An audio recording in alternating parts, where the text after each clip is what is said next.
Bom dia, brasileiros e brasileiras. Meu nome é André Lima, sou engenheiro concursado de uma empresa federal.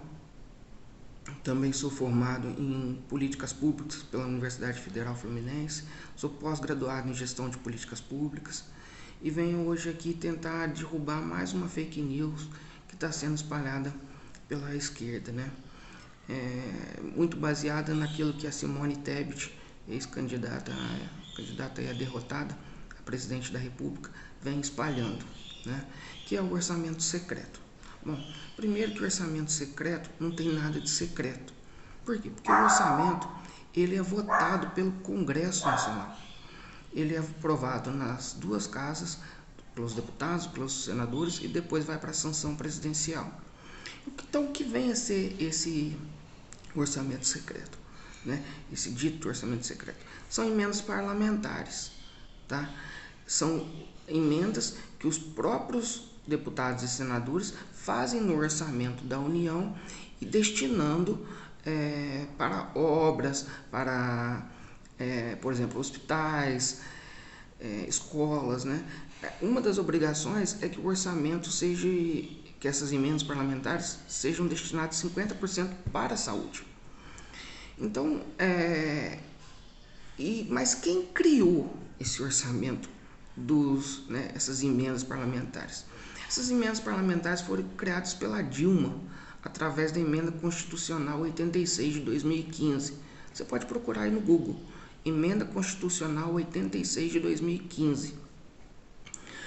Por que ela criou isso? Foi uma forma dela repassar dinheiro para o Congresso para tentar evitar o impeachment dela. Era uma proposta que já vinha tramitando desde 2013, né?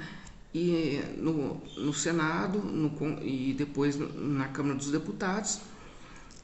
E a Dilma fez questão de aprovar isso a toque de caixa. Então, é preciso entender o seguinte: pela teoria política, eu fiz 3 semestres de teoria política, então eu sei bem o que eu estou falando. Nós temos os 3 poderes, né? Legislativo, executivo e judiciário, cada um com a sua atribuição. O legislativo, criar as leis; o executivo, executar as leis e o orçamento; e o judiciário tem a função de julgar se essas leis estão sendo respeitadas ou não. Tá.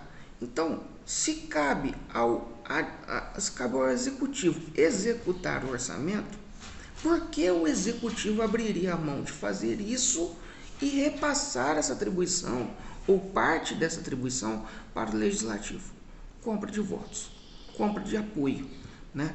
Ou aquilo que era feito com o mensalão, com o petrolão e veio sendo descoberto né? Ou seja, dinheiro público que era usado para comprar apoio do Congresso passou a ser feito através de emendas parlamentares. Só que isso virou um tiro no próprio pé contra o executivo, contra a própria Dilma, né? Então, primeiro, através dessa emenda constitucional, foi criado esse orçamento, chamado também de orçamento impositivo. Por quê? Porque o presidente não tem direito de querer aprovar ou não, não tem o direito de querer executar ou não, entendeu? Tá na Constituição, então cumpra-se, né? Só que em 2019, o Congresso, vendo a fragilidade do presidente da República em ter uma base de apoio no Congresso, quis comer uma fatia ainda maior. Então criou as emendas de bancadas e as emendas de relator. O presidente da República, ele vetou esses 2 dispositivos, entendeu? Mas quando uma lei é aprovada pelo Congresso e é vetada pelo presidente, ela volta para o Congresso derrube ou mantenha aquele veto. E foi o que aconteceu. O presidente da República, Jair Bolsonaro, vetou esse orçamento, e aí quando foi para para o Congresso derrubar ou não o veto, o Congresso derrubou o veto. E principalmente eu queria chamar a atenção para 4 nomes, tá? Que são senadores da República. Primeiro que entenda que foi feita essa votação, ela foi 34 a 32. Se fosse 33 a 33, ia para a decisão do presidente do Senado, que é o Rodrigo Pacheco, que a gente sabe que está, de toda forma, combatendo o presidente da República. Provavelmente também esse veto seria derrubado com o voto de Minerva do Pacheco. Mas não precisou nem chegar ao Pacheco. Por quê? Porque o senador da República, pelo PT de Sergipe, o senador Rogério Carvalho, do PT, votou a favor da quebra desse veto, né? Foi contrário à indicação do próprio partido. Isso causou várias rugas entre o próprio PT e a esquerda, que queria derrubar, que queria a manutenção desse veto. Por quê? Porque é uma forma de quem está no poder, e não digo o executivo, mas o presidente do Senado e o presidente da Câmara, usarem o orçamento, que agora está na mão deles, para comprar apoio. E como não é o PT que está no... Bom, voltando aqui. Então, esse senador do PT foi fundamental para a queda do veto presidencial, tá? Bom, e quais outros senadores importantes, vamos assim dizer, foram fundamentais para a quebra desse veto? O Omar Aziz, presidente da CPI do circo. Não, o Otton Alencar, que foi um senador médico lá se não me engano, da Bahia, e foi reeleito agora, o Otton Alencar. Então, o Otton Alencar, que foi um senador altamente combativo ao governo federal, ele também votou pela queda do veto. O Davi Alcolumbre, ex-presidente do Senado, e o Eduardo Braga, que é do MDB. Então, são pessoas que hoje atacam o orçamento secreto, atacam o presidente, querem imputar uma culpa ao presidente de algo que eles aprovaram, de algo que eles fizeram, entendeu?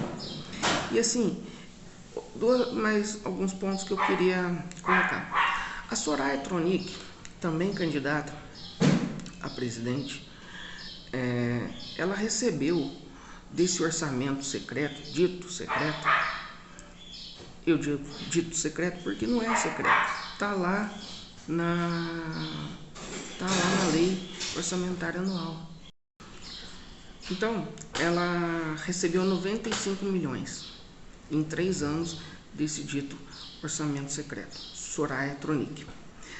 A senadora Mara Gabrilli, que foi candidata a vice da Simone Tebet, ela recebeu 19,2 milhões somente em 2020. Se você colocar aí, né, no Google, Estado de São Paulo, Soraya recebe 95,2 milhões nos 3 anos. Você vai ver essa reportagem. Senadora Mara Gabrilli, vice de Tebet, 19 milhões em 2020.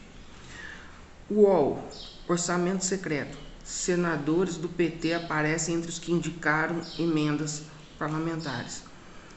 Quais foram esses senadores do PT? Fabiano Contarato, do Espírito Santo, Humberto Costa, de Pernambuco, e o Rogério Carvalho. Bom, então, como eles querem continuar a imputar uma culpa ao presidente de algo que o Senado, que o Congresso Federal fez, e que a esquerda, que os senadores e deputados da esquerda, do PT, têm usufruído disso? Não dá para aguentar mais isso. Então eu peço que vocês compartilhem esse vídeo, sigam o Sofista da Verdade no Instagram, e eu vou estar sempre tentando aqui, gravando vídeos para tentar desmentir essas fake news que o PT adora produzir. Obrigado.